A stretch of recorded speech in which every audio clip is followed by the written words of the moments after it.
Hi, welcome to Ear for Fear. This is Rick, and this is the podcast that talks about scary movies or movies trying to be scary. Today we got one of the creeps himself joining us, Donovan. Good to be here. Hey, thanks for doing this episode. You and I are going to be talking 2014's It Follows. Before you and I jump into this thing, let me do a quick synopsis. A young woman is followed by an unknown supernatural force after a sexual encounter. Faced with this overwhelming burden, she must find a way to escape the horrors that seems to be only a few steps behind.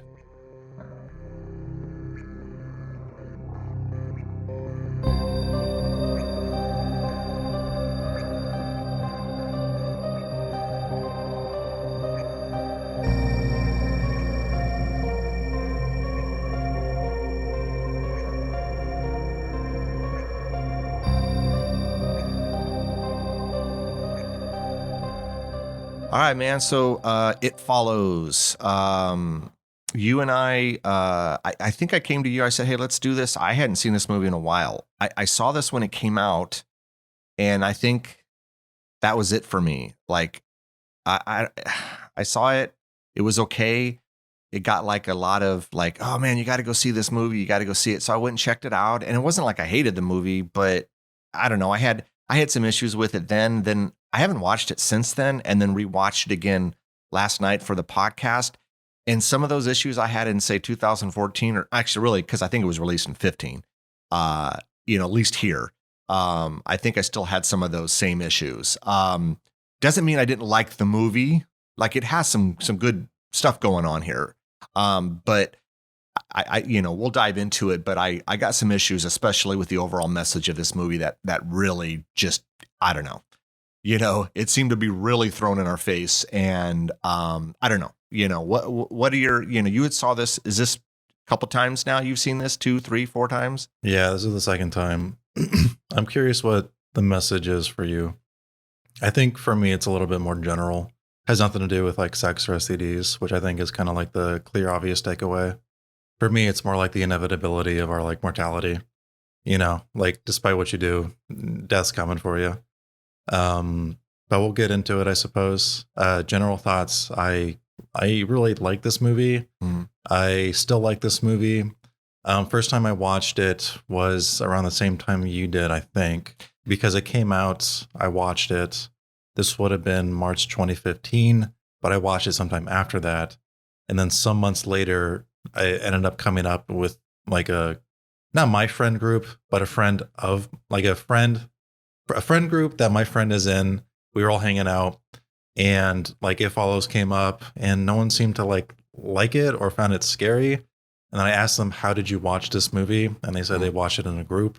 I was like, well, that's the worst way to watch this movie. Yeah. I think this movie benefits, like a lot of movies I think are really good. I think like the American version of like The Grudge is like or The Ring is another like really good movie to watch like when you're alone. There's movies that are like that are best not watched in a group setting, which is kind of like the antithesis of like the general horror genre for a lot of Americans anyway. You want to be scared together. You want it to be in like this roller coaster. This is not one of those movies. It's a lot like Hereditary, where it just, you kind of need to steep in the film. And if there's like any distraction that takes you out of the film, then the film, I think, kind of like breaks apart. And this is one of those movies. So if you're at all distracted, I can see where this film wouldn't work for you.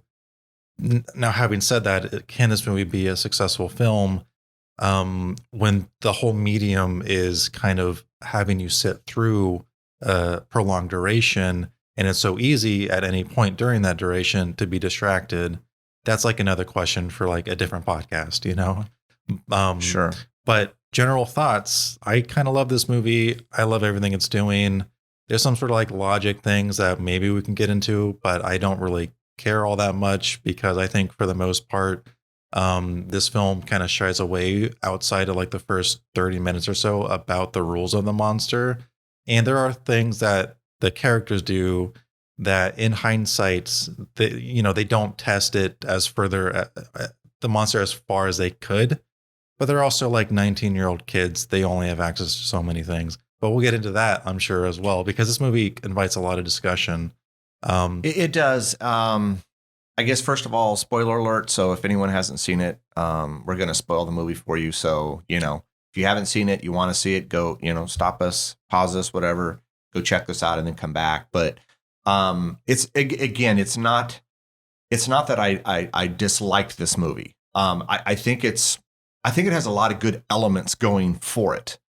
But there are things that bother me. And you just mentioned the rules of, let's say, this entity. Let's call it an entity or whatever you want to call it. When people talk about this, I usually refer to as either the creature, the monster, the curse. I always think of the clown, but I mean, the curse, the entity, I know, whatever. But like the title is like It Follows, so people just call it It. True. Okay. Sure. I guess. Okay. But I understand, like, coming from like seeing that movie first, you're like, well, it is the clown / the monster and it.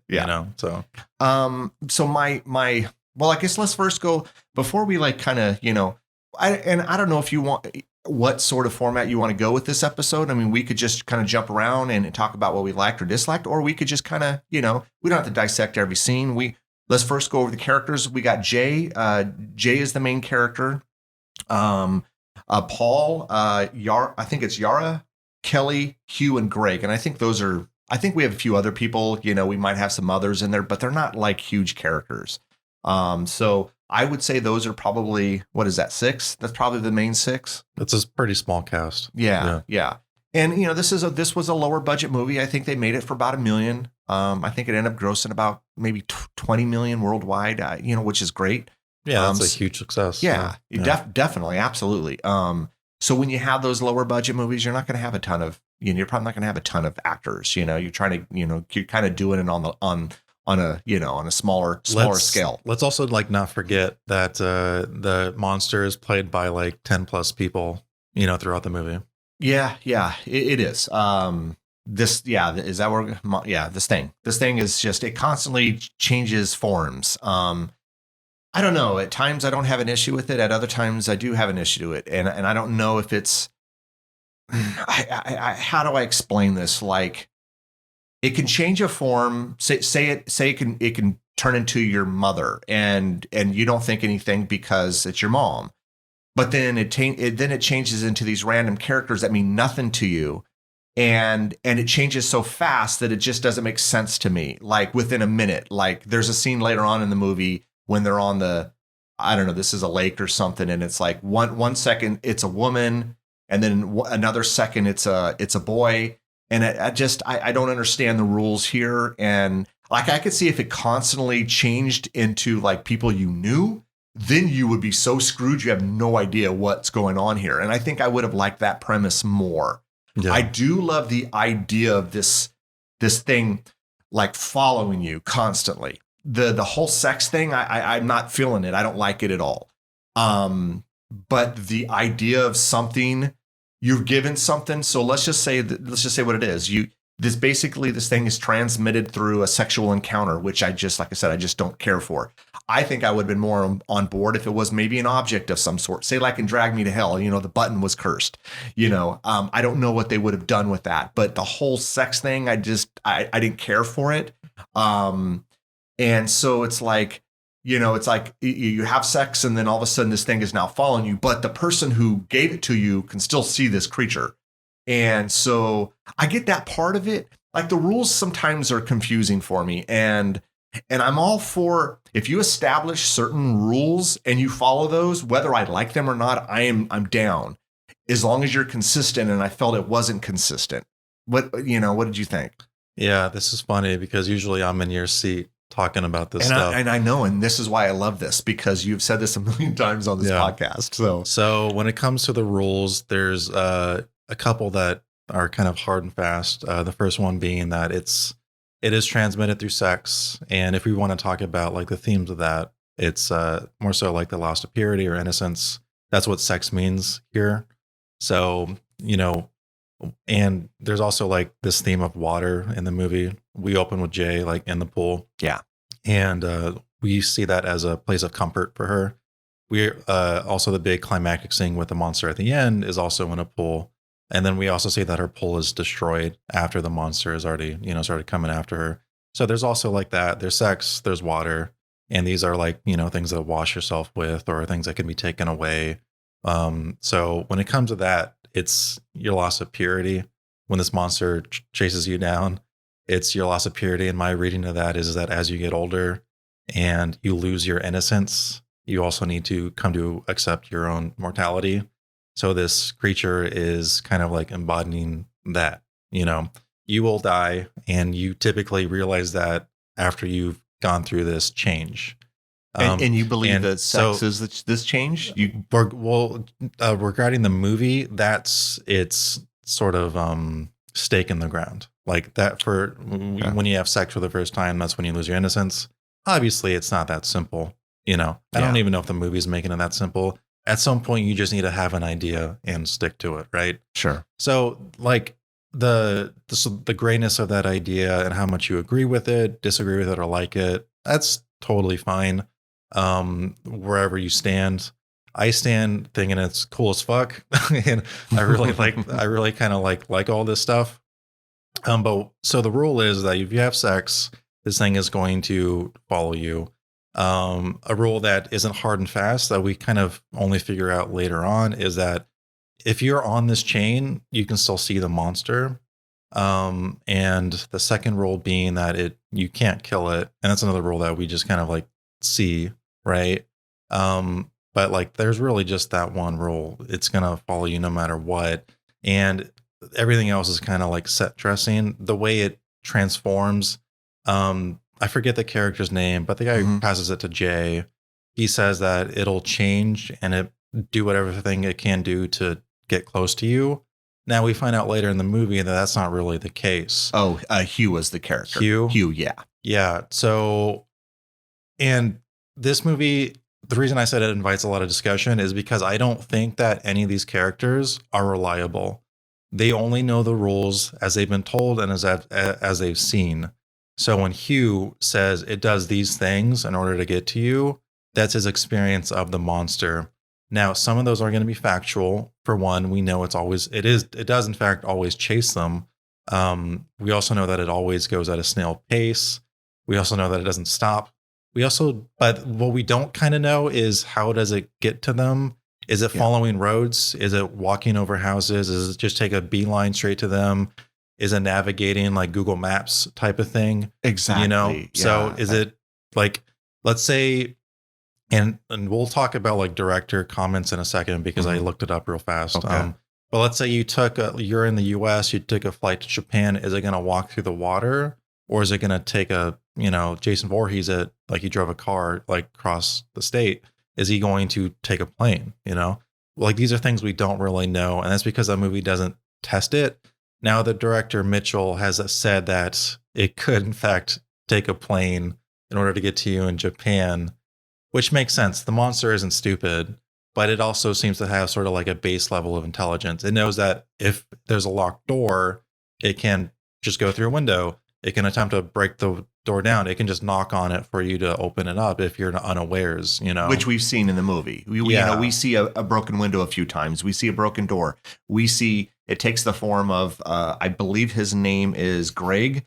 That's the neighbor across the street. It takes the form of his mother. So he answers the door. And then, of course, it gets him. But I guess, I don't know, man. I mean, do I need all these?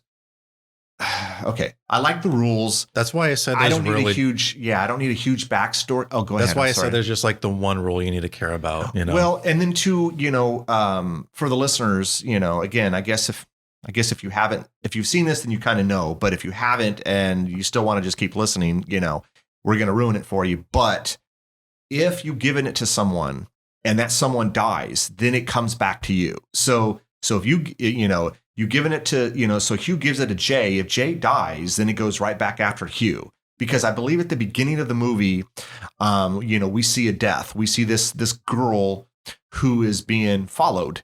And, we get this scene, which is I love this, it establishes some tension, and it establishes, kind of this we don't see it at first.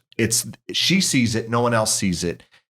She ends up getting killed, and that's on the beach.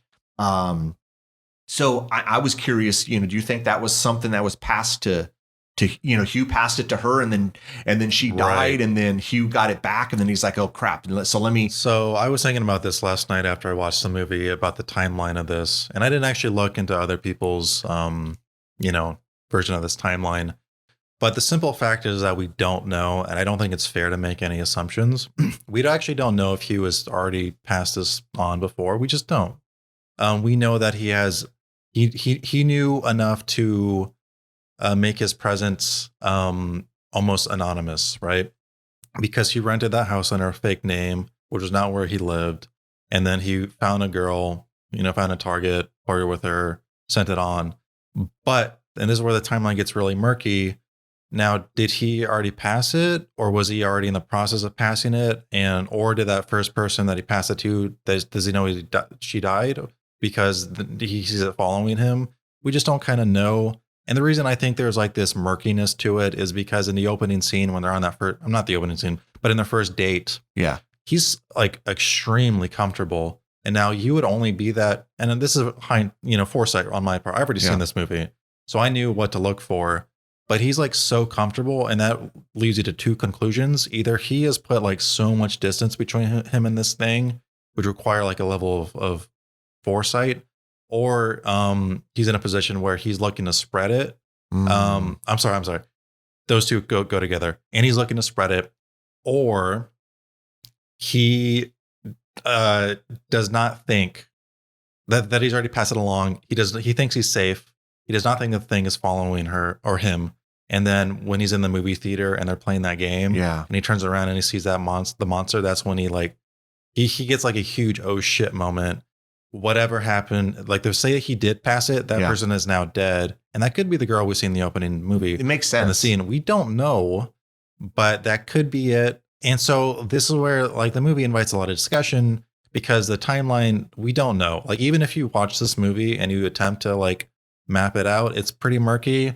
The general thought is that 15 days pass throughout the movie, but that's even a little 15 days. 15 days. I didn't get that at all. Yeah, because they go on like a big old road trip, and just that road trip would take about 12 hours. Oh, so you think from like say the start to basically from our introduction to Jay. Oh, okay. Yeah, that makes sense because But I think that opening scene with the first girl, that could have been years down the line. It could have been, or it could have been he was befriending, all these different women to keep passing it along, because maybe his chances are better that it doesn't come after him. So then, look, let's say for instance, but you can only pass it the once. But see, that's the thing. Unless it comes back to you, then you pass it again. Okay. So you think now that's not a hard and fast rule that the movie explicitly states, but even if it was, all these people are unreliable. You can't necessarily trust anything they say. I don't know, man. There's a lot of gray area in these rules, and that's what I'm trying to like I said, if you establish the rules and I understand them and there's no gray area, then I'm down. But I just don't know, because they seem to take liberties throughout the movie. It's like, okay, so Hugh passes it to Jay. They end up having sex in his car. And then he drugs her, and then they're in looks like some abandoned, I don't know what this is. It almost looks like a parking garage or something. All I know is it's abandoned. So, she wakes up, he explains the rules that he knows of. Again, he was giving rules. So, as this thing is passed down, who knows, the rules, they get a little murky. Because they're still scared of this thing. You can still see it. It's there. So he tells Jay, hey, this is what's going to happen. So within the fact that he drugged her, and let's just call it an hour or two, he drugged her. She woke up in this, I guess this was like a wheelchair or something, and she's strapped down. Okay, a couple hours have passed, and then here's this entity, this it. And it always seems to be almost half the time a naked woman of some sort. Okay, whatever. That just seemed weird to me. It's like, we could talk about that later. I had an issue with that. It's like, I don't know. It's also a naked man a few times too. Yes. It always seemed to be someone had to be naked. I don't understand that. Maybe you have a thought on that. Yeah. My thought is that it's trying to psychologically terror the person. Oh, So that's why. so you think the newness is to terrorize the individual? Oh, yeah, because it's not just the newness; it's also the disheveledness and the fact that they look like a corpse and they're just walking towards you. Okay, I mean, I guess I found it pretty unnerving, man. I guess I just, it didn't mean that I didn't find it unnerving. I guess my question is, was it necessary? Like to have. Considering that this is passed through sex, I think there's a strong argument to be made for it to be that way. Yeah. Okay. All right. I mean, like I said, that's why I wanted. If it was like passed through an object and then they were showing up naked, I'd be like, yeah, this is gratuitous to the max. But because it's passed through sex, there's that thematic link, and so it's definitely, I think, I wouldn't go as far as say it's necessary. I mean. It's not. Yeah, I mean, but I think it works for sure, and I don't think it's gratuitous. I mean, especially like when, like, it's kind of hard to look at those scenes and be like, yeah, do you find this like sexually arousing in any way? If you do, then like this movie's kind of funky. No, it doesn't. I didn't find that at all. And I mean, look, I mean, because I'm a huge fan of slashers, the nudity was there just to be just to have it. And it's funny in slashers, it's like, well, if you had sex, you died, but there was a ton of TNA, I guess you would call it, yeah, unnecessary. I don't know. I mean, I see what you're saying. I guess I can't really argue it. I just didn't feel like it was necessary. Like, I mean, I could see once or twice, but it was like almost every single individual. It was like, it was also, the monster was also frequently like dressed in white, and like on like 2 occasions it was dressed in like normal clothes. Arguably the last scene, it could have been dressed in normal clothes if you think that was the monster.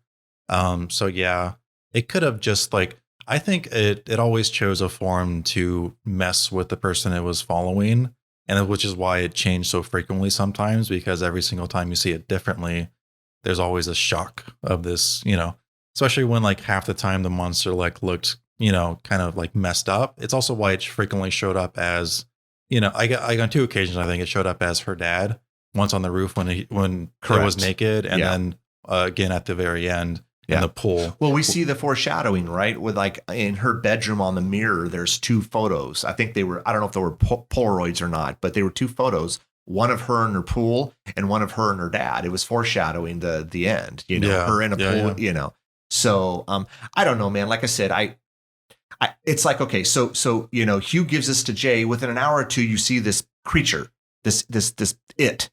But then when she passes it later on in the movie to Greg, it's 3 or 4 days later. I don't understand. Where's the creature coming from? That's the thing. So if Hugh passes it to Jay in this little town, and what, I don't even know what the town name was, but whatever the town is. Okay. So is the creature already there in that town because it's been following Hugh? And then let's say Jay hopped on a plane from this little state she's in, or this town she's in, and she flies, like you said, to Japan. Does it follow her from that town to Japan? I mean, what and how long does it take? It's like I don't know where it's coming from. And I'm all for the unknown, but I want some more information here. So you need to work with what the movie's given you on this one.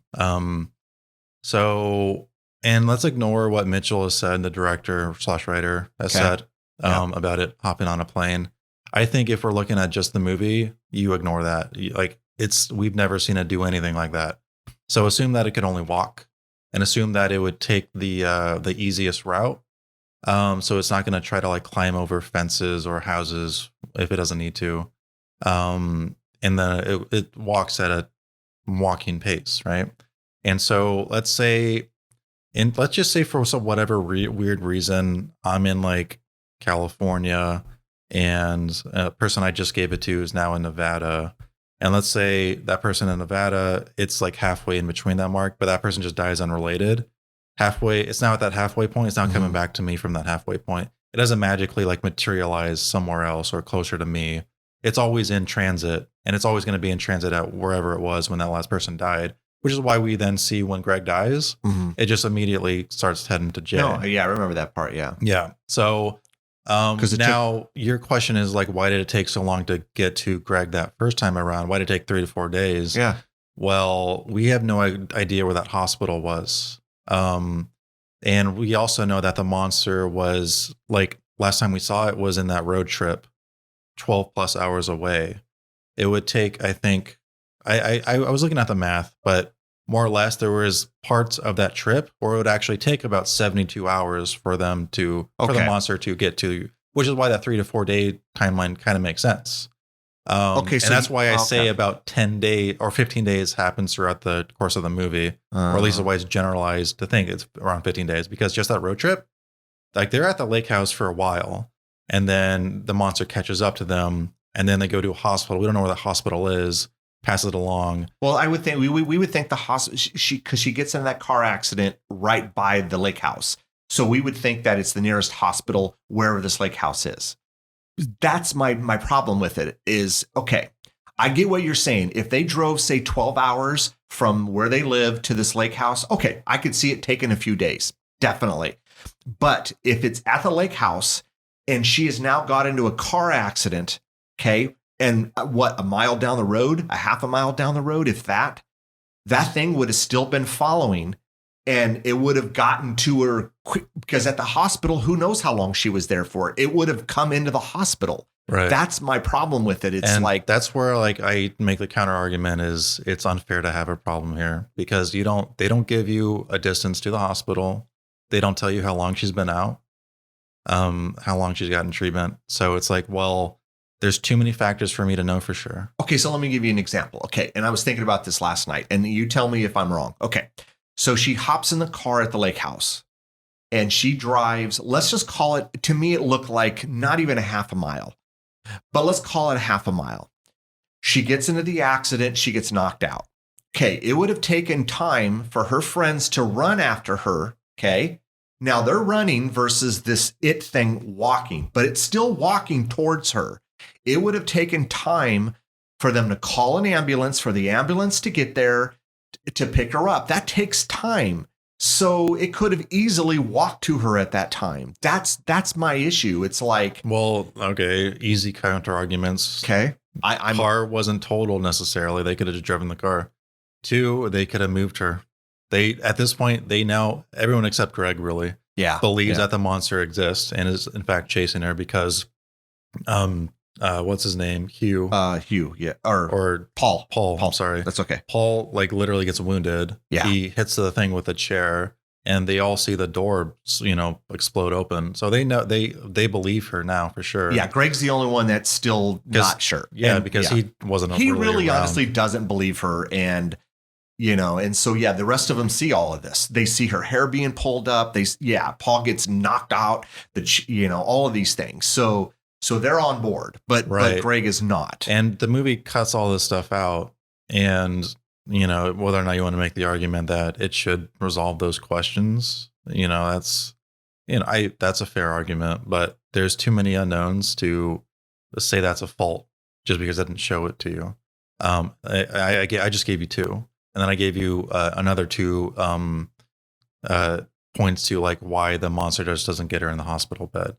Is because there's way too many unknowns, and the movie does this on purpose. Okay, but it does this on purpose because I think the movie knows right away that if you can math this out, then the movie removes all tension, which is also why the movie plays loose with time and distance. It doesn't tell us these things because, like, I can give you a solution right now because someone did the math for this. All right. If you lived let's say you lived like a regular 9 to 5 work week. And you drove 9 to 5. Who works that anymore? It's an expression, right? If you work a normal 8 to 5, and you drove 60 kilometers, and the person doing this was obviously using the metric system. I'm not going to try to like convert it. Yeah, 60 kilometers, and you kept the same schedule every single day. The monster would always be kind of like in this halfway point between your work and your home, and you'd kind of live, carefree, assuming you kept that schedule every single day. So that's an easy solution. Another solution to this monster is that the kids don't test it. So we don't know if they like created like a bar trap. Could you trap the monster, put it in cement, lock it away forever? We don't know if this thing is necessarily like totally concretely tied to a physical body, because we do see it when it hits the water in the pool. And I do want to note that we never actually see it walk through water or anything. No. We only see it get shot and fell into water. Yeah. And when it did so and it got shot again, it kind of like turned into this bloody, gooey mess. So can this thing kind of like transform into some sort of like liquid or whatever and then materialize somewhere else? There's like a lot of things that the movie specifically and purposely doesn't tell you. And because it wants to keep that tension. But I will concede to your argument, and this is the same argument that I've had to other movies, is that if you're so caught up on the rules that you're thinking about it, then that becomes a barrier to entry to everything else the movie is doing. I personally didn't have this for this movie because I think the movie does everything so well, and it purposely hides everything from you. And it does it in a way that I don't feel is cheating. And that's my subjective thoughts on the film. As soon as you think about it and you try to come up with these solutions, then you're wondering about the variables, which the movie hides from you. And I would have liked to have seen them test the monster more. Like, could you have, just locked it up? We don't know.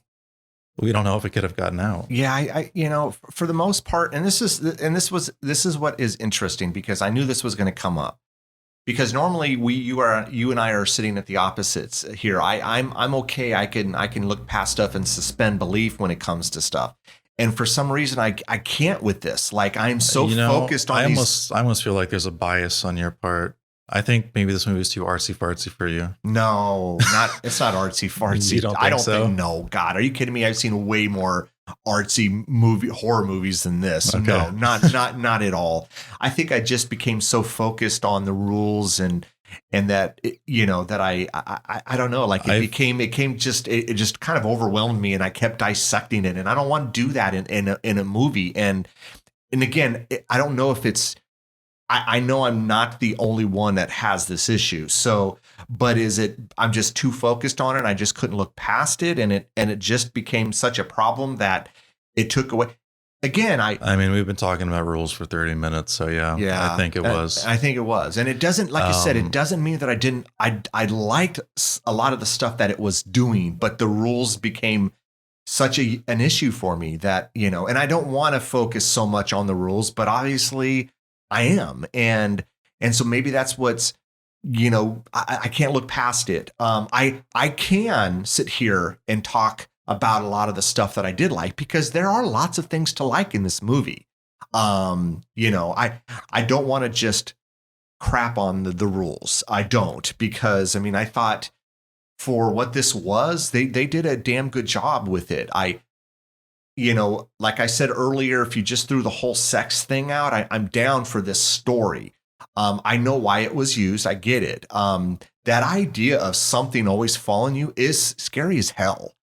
Even if you moved across the damn, you moved from here to the furthest away from California you can move. How long until this thing comes to get you? And it's eventually going to. That's the thing. What's funny is I think that's terrifying too. I think it's even more scary is if you passed it along, because we haven't even talked about that. Like, would you be able to do that? Like, would you knowing this thing is following you and it can kill you? Would you feel okay with giving this to someone else, knowing that there's a good chance they're going to die? Would you be okay doing that? I know. Well, no. And I think, we're living through the pandemic right now. So, the answer is obviously no. I couldn't stand knowing that I was responsible for someone else dying. So, Jay has that same question, which is why she passed it along to Greg and then reluctantly passed it along to Paul. Well, she also passed it to some random strangers on a boat. Well, I was going to bring that up, because that's another place where the movie isn't clear. I think that's open to interpretation. I do think she did. I want to believe that she didn't. And then when she saw the monster again after that, she knew that she killed another person. So yeah, I couldn't do that. Now, it's kind of hard to think clearly when this thing is always chasing after you, and that if you make one mess up, you're probably dead. But obviously, there are rational solutions to this problem if you had the time to think and had smarter people thinking. Even if you wanted to, there's even more like swinger swinger-esque solutions to this problem. You could explain the situation to, like, let's say you had like 10 people you were able to get on board and say like, okay guys, here's a solution. I'm gonna sex with you, you're gonna sex with them, and then you go down like this 10-person chain, and then you guys are just kind of like always together, and there's, you it's almost like you guys have like this group where like you've created like this house almost of, we're always going to take care of each other. And and this is for the well-being of this whole group. That's another solution where like you kind of like have 10 people and they're always ferrying like maybe one person across, or maybe like they're keeping tabs on the monster across country. So they always know where they are, and they can I don't know, like leapfrog each other, like through different houses, across the state. And they're all supporting each other, like monetarily. This is becoming convoluted, though. But I mean, there's like a ton of different solutions you could have to this problem and keep everyone safe. Yeah. And we don't really know. And I would lean towards the more pessimistic solution. We don't actually know, like, what if you die naturally from like old age? Does that kill the chain, or does the chain go back to that next person? True. What happens to the very first person this goes to? Is there even a first person anymore? Did they just die a long time ago naturally? Yeah. Because the chain just went down. And again, that's where like we don't know. We have no idea. You kind of need to be okay to not know. And I think because the movie explains enough, and I think all you need to know is that it's going to always chase you down. Everything else is set dressing. You don't need to know any of this stuff. It's just kind of there. Yeah. Like if anything, you need to only know what you need to know to establish the stakes of the movie. But I've made this argument before. If that isn't enough for you subjectively, then it ruins attention, which is what happened in your case and what's happened in my case in other movies. And I find that interesting. I think that this movie works on one rule alone. It always follows you.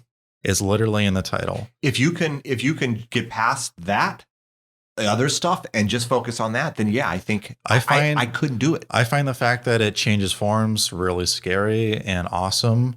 I find the fact that it never lets up amazing. I find that there's like this weird moral choice you have to get rid of it. It's a lot like The Ring, which we brought up earlier. Yeah. Could you send it off to someone else, and even if you did, let's say, there's always this fear that they're going to die, or the chain is going to house of cards on you and just come back to you. And then you're like in this constant fear. We don't even know if Paul gave it to someone else. We just see them, scoping out, hookers. Yeah. Like Paul was going to go give it to a hook, which to me was kind of, if you think about it, was kind of smart, because how often, so if you find a hooker, how many different people is that person having sex with? And so it's like, holy crap. Well, true. Well, actually, she's just only giving it to the one person. Well, you're rolling die at that point, because let's say that person died, as long as she gave it to someone else, between those times, Well, see, if you think about it, okay, if you analyze this, okay, let's say. But again, I don't think that's the smartest, cleverest solution. The clever solution is all the shit that I already brought up. Look, yours, yes, but in a movie, in an hour and a half movie, it's not feasible to do what you're doing. In real life, if this was happening, what you're saying absolutely it's very smart and makes sense. But in a scope of a movie, they can't do that. So they have to stay within their box. So let's say, for instance, as long as we're clear that this is like a Band-Aid fix, that correct, like that's just gonna fucking come off in the water when you're swimming in the pool or the shower or whatever. You know what I mean? Yes, absolutely. I agree. But what Paul, if he did do that, it's smart, because if you give it to a hooker. Sex worker, Dad. Sex worker. I'm sorry. Well, whatever. Okay. I'm sorry. I'm just going off of what, whatever. You give it to her, and let's say she has sex immediately and gives it to someone else. And let's say that person dies. Then it reverts back to her, but she's constantly having sex. So it's constantly changing. The only time is if she doesn't have sex and it gets her, then it goes back to Paul. So it's for the scope of this, it's smart. It's probably the less risky, but there's still that risk, Because like, what if she takes like a couple days off, you know? Yeah. No, I mean, yes. I'm Or sure they she, do. you know, like, or she, you know, what happens when she retires, you know? So, okay. So let's see here. Yeah, I mean, I don't know, man. I think it's smart, and you know, in the sense of this of the movie And itself. that's why I call it like a Band-Aid fix, you know, like it is a it's Band-Aid it's fix. only going to be there for so long, you know. It It's is, temporary. and we don't, yeah, and we don't know. I mean, because like the thing is if you want to beat this monster, unfortunately, everyone in the chain has to die. Like that's the only way to and that's beat the thing. And how long, you know, how far does this chain go? It almost reminded me of like a bad. Remember back in the day, like when the emails first came out and people thought stuff was funny, and they'd send you something that was recycled a million times, and then it's like, oh my god, how many different people did this thing go to? And that's almost like what this reminds me of. It almost reminds me of like some bad spam or something, you know, like some spam email, you know. Well, obviously the comparison's STD, you know, like, yeah. No, it is. But yeah, it is a lot like that, you know, like forward this or you're going to have bad luck for like the next 10 years. I think okay. And maybe you can argue this. And then I was thinking about this, and I haven't seriously like dissected this, but you know, the thing is with this, you have sex and this thing is given to you. Okay. Well, then what is you say it's this idea of mortality or of innocence being lost. Okay. I can jump on board that. But then all of a sudden you have to constantly keep having sex to get rid of this thing. And that's the thing. It's almost like you've portrayed Jay. We know why she's doing it, but it comes off like she's some, I don't know, like I don't want to say slut. I hate to say that word, but she's now, during the course of this film, it's implied that she's had sex with how many different people? We know she had it with Hugh, with Greg, with Paul, and maybe this random stranger on this lake. It's like she's now painted. We know why she's doing it, but it's like this. You're taking sex, and what is the message you're sending here? That it's easier Hugh even says this. She's a pretty girl. It's really easy for her to get rid of this. It was hard for him to get rid of it because he has to work for it, because he's a guy. It sends the wrong message to me. There's a lot to unpack with that idea, and I don't know if I want to get into it. I mean, if we want to break that down, the first thing is that Jay's promiscuousness is seen as like a negative thing.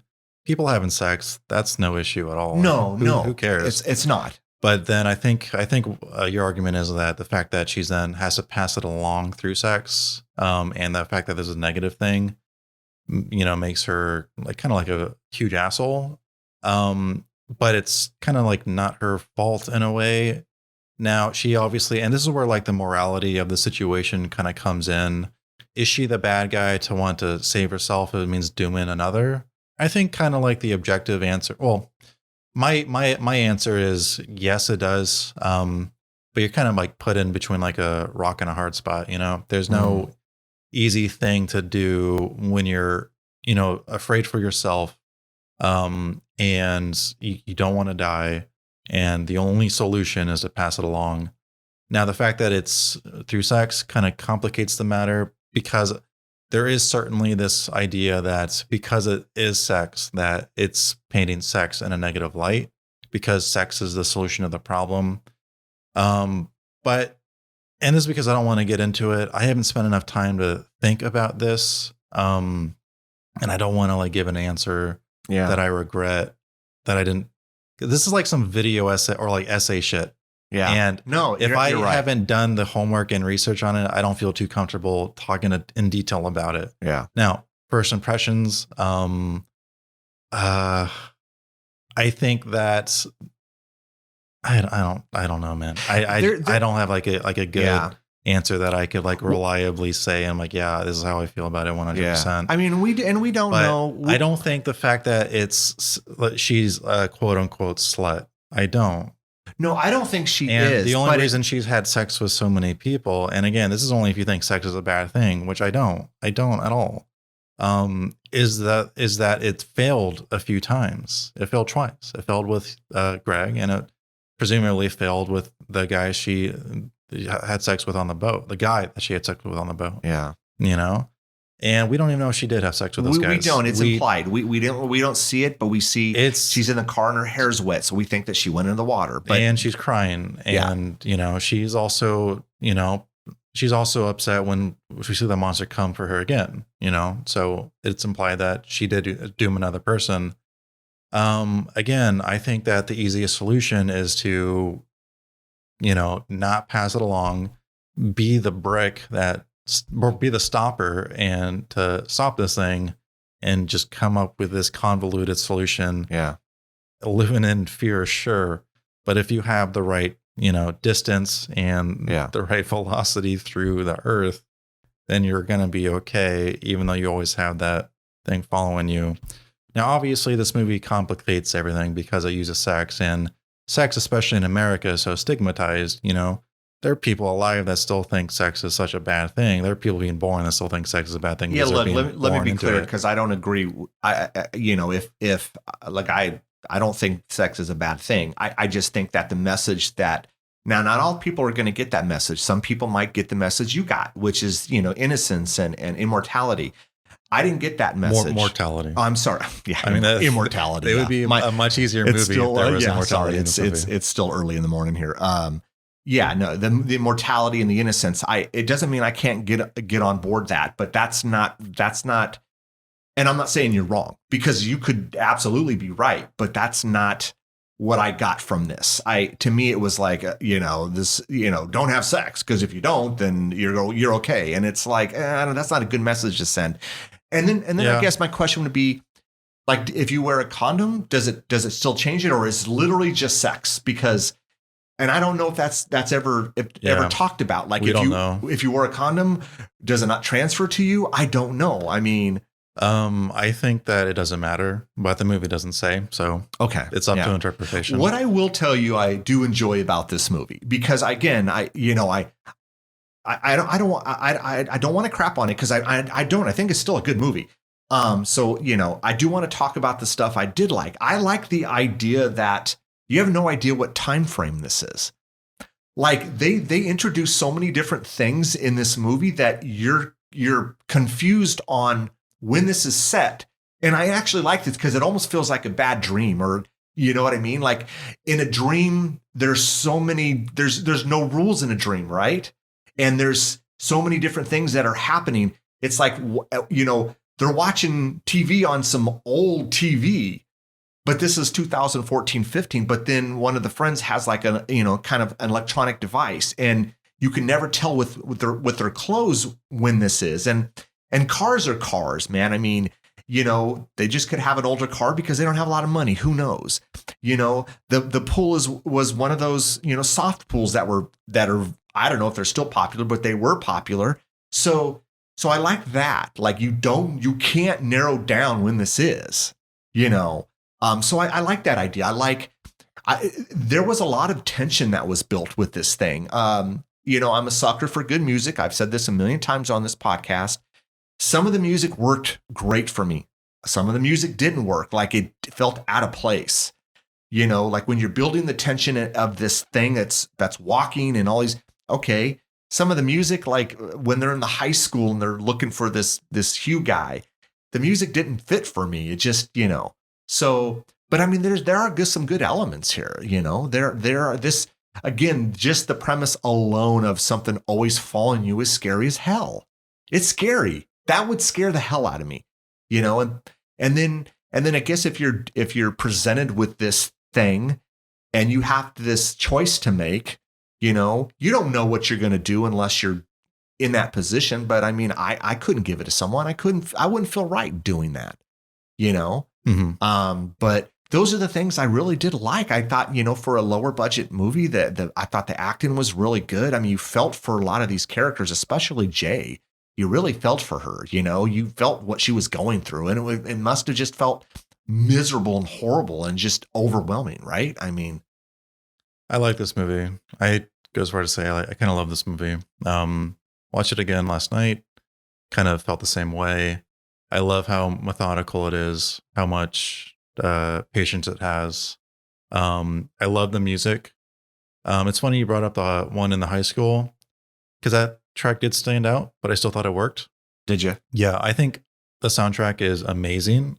I kind of just want to listen to the soundtrack on its own soon, like maybe when I'm at work or something. Like it's an amazing soundtrack. Definitely kind of like writing that time where like kind of like lo-fi electric with like inspired by like, you know, like 80s music You could almost was like getting like a little bit more popular after movies like Drive like a few years earlier. Yeah. Kind of like made that a big thing. I'm a sucker for that type of stuff. I love that electronic stuff, or, you know. Yeah. Again, I kind of love how kind of mysterious the movie is, but how it very clearly establishes the tension. I love how it kind of like very slowly gives you reveals and it makes everything else that happened prior make sense. I love how it rewards rewatches. I do love how it kind of feels like a dream throughout the entire movie. Yeah. And that just goes to my point that time and distance aren't clearly explained in the movie, which, you know, just kind of comes and reinforces your point. I love a lot of things about this movie, and I don't think this movie isn't problematic. I do. As soon as you bring in topics that people are uncomfortable to talk about, specifically sex and STDs and the loss of innocence in our youth, like these things get really funky, especially as an American, because in America, we don't like talking about those things and we don't like to solve those things, which is why we, you know, well, keep away from like politics or the state of our nation. We all have our thoughts on that. But I would say objectively, like, you know, we don't have nudity in commercials, you know, like nudity itself isn't sexual, but do other countries have nudity in commercials? Yeah, there's a bunch of nudity in other. Seriously? Yeah. Just go across the ponds and you have like, no shit. Yeah. Like topless people. You get like butts and stuff. Oh, no kidding. In commercials. That's crazy. Yeah. So there's like a lot of things, and any movie that invites discussion is worth watching in my book. No, and regardless of how you feel about this movie as a horror movie, or how you feel about the topics it brings up to discuss, the fact that it's able to inspire this is worth a watch and your time. So yeah, I kind of love this movie. I think it's a precursor to movies that you know, that a lot of people would love, like Hereditary. Yeah, almost everyone who watches Hereditary loves Hereditary. But I don't think you can really have a movie like Hereditary without, you know, your low budget indie darlings like It Follows. And the thing is, most people seem to, or some people don't seem to even like It Follows, because that friend group, you know, years ago didn't like it. They didn't find it scary. Yeah, and I like the movie. Like I said, I like it. I don't know, you know, I hate throwing numbers on something. I don't like doing it. But if I did, this is probably a solid 6 for me. You know, it's not, maybe it's a 6.5, but it's, you know, I've already talked about the stuff that I can't get past. Now, with that said, there are great things that are going. I would recommend someone seeing this movie. There are, you know, and they may see it and agree with me, agree with you. They may just completely hate it, you know. But it's, you know, again, it's open for interpretation. I getting back to the music. The music at times made me uncomfortable. Now, that's a good thing, because most music does not do that to me. So I have to applaud them for that, because there are times where, again, because the movie felt so out of whack, like is it a dream? You know, what's real, what's not? You know, we assume it's real, but it could be a dream. And the music, it's almost like it almost like was like a shot to my gut, like some of the music. And that's again I have to applaud them, because most of the time music doesn't do that to me. And for it to make me feel uncomfortable, it's a good thing. I mean, especially in a horror movie. It wasn't so bad uncomfortable that I didn't enjoy it, because I did.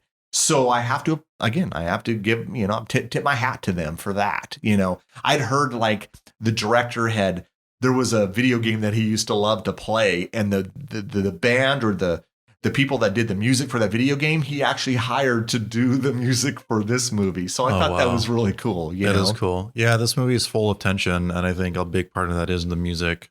The music doesn't let up. You know? It never lets up. It's there throughout the whole movie. And I mean, and that's why I was saying earlier, it was like, there are times it was being used that I didn't felt it was necessary. But again, I believe it's probably done on purpose. And so, you know, I personally wouldn't have done that, but I'm not directing the movie. I can sit here and I could talk about a movie all I want, but I haven't sat down and done something and put it to film. And there's so many things that go into a movie. And so, I never want to just take a big crap on a movie. I don't want to do that. I don't. And I'm trying to be better about that because I've never done a movie. I don't know what goes into making a 90-minute movie. There's so much.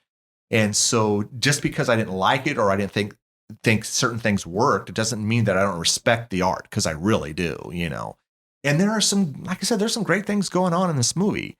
It's just not a movie I love, So, is there stuff in it, anything else like that that we maybe didn't talk about that that we either liked or disliked? Any particular scene stand out? Like, was there a scene that just you can't get it out of your head? Like, damn, That's most of the movie for me, honestly. Yeah. Did you? I didn't understand the part, and maybe I wasn't supposed to understand it when it took the shape of the next door neighbor, Greg, when it took the shape of his mom. And then Jay went inside the room and it was like almost like humping him. What was that all about? I didn't understand that. Well, that's when we see how it kills someone. Oh. Yeah. So, I mean. Is that how you think it is? Because the girl at the beginning was torn in half. Like no, we don't know. Oh. Because we don't see it actually kill her. So it kills in different. For all we know, it did the same exact thing. And in the process of doing that, snapped her leg, or maybe it snapped a leg afterward. We just don't know, Yeah. And that's what makes those scenes just kind of stand out. Yeah. I mean, I do like the fact that it can't walk through stuff. Like if it can't get in through a door, it breaks a window. It can't, it's not like it's a ghost that can just walk through a wall. That would have bothered me. I like that. So, I do like that idea. Like it has to get you through coming, So if she's in her bedroom and she's locked herself in her bedroom, it can't come in unless it breaks a window or knocks down a door. So it's not walking through something, So I do like that, Yeah. Anything? No, I like this movie. Anything else, man? Anything else that I hope that we didn't, we don't end the episode and like, damn, I wish I would have talked about that. I'm sure there's things that we're going to miss out. Yeah. I mean, like as a whole, like I said, I would absolutely recommend this. I like it. I don't love this movie. I like this movie. You love it.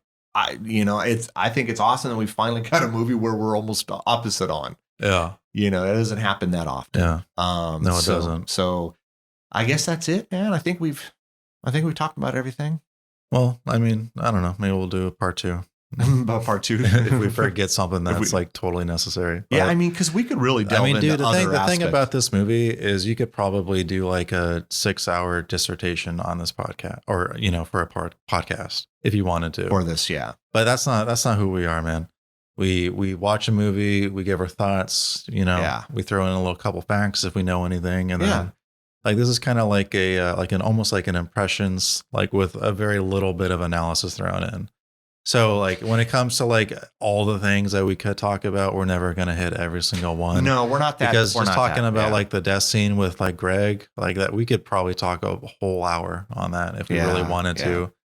But yeah, I do like, we're not that podcast. We're not going to spend 3 or 4 hours. There are other you that do that. You can definitely listen to them. We try to, we try to get in and out but I do love your take on, this, the innocence, once you have sex, this loss of innocence and this, and then or just the mortality, as you were talking about, it's like, as we get older, or as, like each day we're getting older and we're getting closer to death. And as you get into your 60s, hell, I'm going to be 50 this year. I mean, you start to think about it. It's like, time's running out on you, and it's literally running out on you the day you're born. And so just that alone that could bake your noodle, Yeah, no, I'm keenly aware of that stuff. Yeah. I try not to think about it. I know. Yeah, you can't, man. I mean, you can't, because there's too many other things to think about that, So, but anyways, I